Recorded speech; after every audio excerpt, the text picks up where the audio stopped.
70% customer base. Here's 5 top, like David Letterman. Here's Marty's top 5 items to do. Okay, you ready? Number 1, make every experience with the customer, when you're dealing with a customer, make it memorable. How do you make something memorable? Well, one thing is you have to inject some humor. People like to laugh. When the customer is having fun buying a car, you're making that transaction memorable, and they'll probably want to come back and do it again. Everybody agree with that? Mm-hmm. I was listening to Squawk Box this morning on the elliptical, and they had a couple of sage old senators giving some advice on politics and whatnot. And this one old guy, who was probably 85, he was totally in his element, great to listen to. He made the funniest joke about Trump that made me laugh while I was on the elliptical. He said, if you gave Donald Trump an enema, you could bury him in a shoebox. Wasn't that funny? I just laughed my ass off when I heard that. And I'm thinking, the reason this guy's such a sage old senator is he's funny. People like that. They want to go back and hear him again. So if you want to have top 5, number 1, memorable, have them make customers have a fun time. And here's some more things in that. Get them to laugh. Answer their questions. When they have a question, this is about making it memorable. Give them the answer. And if you don't know, tell them you don't know, but I'll find out. Be honest. They'll remember that. Now, if you don't know the answer, a lot of times that's a note to yourself. You might want to work on that. But make it memorable. The second item, if you want to keep customers and build a 70% previous customer base, listen. God gave us how many ears? 2. How many mouths? 1. You think there's a reason. So right there, you should listen twice as much as you talk. As an extrovert, I struggle with that. Don't ever wrong with it. As long as you talk last, you're okay. Now listen. Yeah. Listen to their wants and needs and fulfill them. Don't be the cliche car salesman that just is in it for the sale. How many times have you had people tell you, oh, as soon as he sold me something, I never heard from him again. Don't be that guy. Listen to the customer, find out what they want and need, and then do it. And fulfill why they're there and make them, give them what they want. You don't have to give the car away. You can ask a price for it, but you can fulfill their needs and their family and give them a car that they are going to like to drive. The next thing, number 3, is details. Follow up on the details. If you say you're going to handle something, do it. If you say you're going to call them, call them. Don't ever commit yourself to something that you know you can't fulfill. If you tell the customer you're going to do something, by God, do it. Because customers will remember that, positive and negative. Everybody follow that? So, follow up on the details. Number 4, be their go-to guy with anything car-related.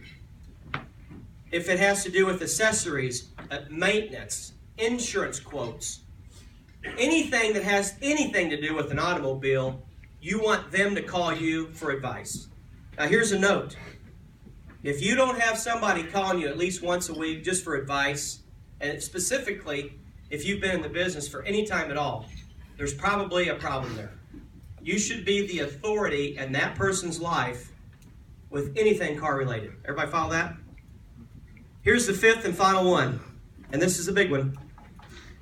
Follow up, follow up, follow up. You don't have to smother the customer, but just be in front of them. On their birthday, send them a text or call them, or a card, some kind of touch. You'll probably be the only person that does, by the way. Anniversaries. If you're on Facebook with them, which majority of our customers have Facebook, you should be a Facebook fan of them. You can see their stuff going on in their life. You can chime in. It's so easy today to be engaged in these customers' lives. There's no excuse not to. But you got to follow up. When there's a rebate, when there's a deal, when there's something, you should have a customer base to call. So those are the top 5 things. I'll recap one more time. Be memorable, listen, details, be the go-to guy, and follow up. Last thing I will leave you with is some thoughts and maybe some provokers that will kind of dance in your mind a little bit and get you thinking. And you can either answer yes or no, and hopefully if you answer no, you say, well, that's a pretty good opportunity. I might pursue that. So number 1, when a new model is introduced, like right now we've got the new Camaro. There's a brand new Cruze on our showroom floor. When a new model comes out, are you the guy that sells it before it gets off the transport? Or is it somebody else that always seems to sell the new cars? See, if you have a previous customer base that you know and understand, you should have these unique cars. We've got a Corvette that was black with the yellow wheel. It's only 50 of them in the country, and it's still sitting there. We should have a deep enough customer base we can pick up a phone call and call the guy that wants to buy that car. So that's a test. Do you sell the first model that comes out or somebody else? The next one is every morning do you walk the fresh trades? Because those fresh trades, there's a customer in our customer base that would buy that fresh trade, every single one of them.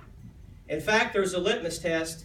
If you don't have probably 5 deals a month sold prior to going into Get Ready, you probably have a problem. And that is not for the used car salesman only. That's if you're a salesman, period. You should walk those trades and be thinking, study that car. Who do I know that would buy that thing? Go through your customer list, and there's always a buyer in your customer base for those fresh jelly bean trades. We are blessed with a pedigree of trades like no other. We should have them pre-sold. The other litmus test, here's another one. When business is slow, are you busy? See, previous customers, they'll show up in the snow. They'll show up when it's hot, when it's cold, when it's early, when it's late, when the wind's blowing, when it's not. If you've got previous customers, they'll come when you want them to. So that's another litmus test. Do you have a dedicated service advisor that handles all of your customers? Do you have a relationship that when the car needs maintenance, it's a natural transition right into service to a dedicated guy, and likewise, he kicks you sales back the other way? Do you have that established? If not, work on it, because it's a big opportunity. Here's another one. Do you refer customers to our body shops? When your customer wrecks his car, who's the first person he calls? If it's not you, is that an opportunity? You should have an estimator that you send all your customers to when they have damage on their car, even if it's a door ding. And likewise, that estimator that you're helping, he's writing 10 to 20 totals a month. Those people are going to buy cars. So you should be picking up deals there. How many referrals are you averaging a month? Ask yourself. Go study it. Find out how many you're getting. And I'm not talking about the referrals that you're begging for. I'm talking about the natural attrition of referrals that fall in your lap. Because that's the true compliment. You should, if you have a customer that takes a guy and brings him physically to your store and hands him to you, you know you're doing something right. Because that customer is a martyr for you. That's an ambassador. That's what you want.